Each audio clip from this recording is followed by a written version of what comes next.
ભારતીય ક્રિકેટ ટીમને ઓસ્ટ્રેલિયા સામેની 5 મેચની ટેસ્ટ શ્રેણીમાં 1-3થી હારનો સામનો કરવો પડ્યો હતો. તો હારના કારણે ભારતીય ટીમે 10 વર્ષ પછી બોર્ડર ગાવસ્કર ટ્રોફી ગુમાવી દીધી હતી. તો ઓસ્ટ્રેલિયા પ્રવાસ દરમિયાન જ સ્ટાર સ્પિનર રવિચંદ્રન અશ્વિને આંતરરાષ્ટ્રીય ક્રિકેટને અલવિદા કહી દીધું હતું. તો અશ્વિનના આ નિર્ણયથી ચાહકો ચોંકી ગયા હતા.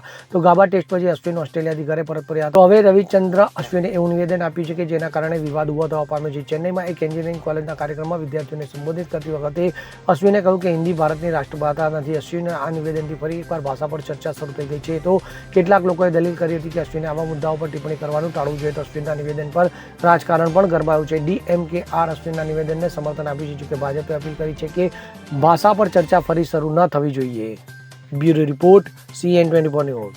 હવે જુઓ દેશ દુનિયાની તમામ ખબરો તમારી આંગળીના ટેરવે.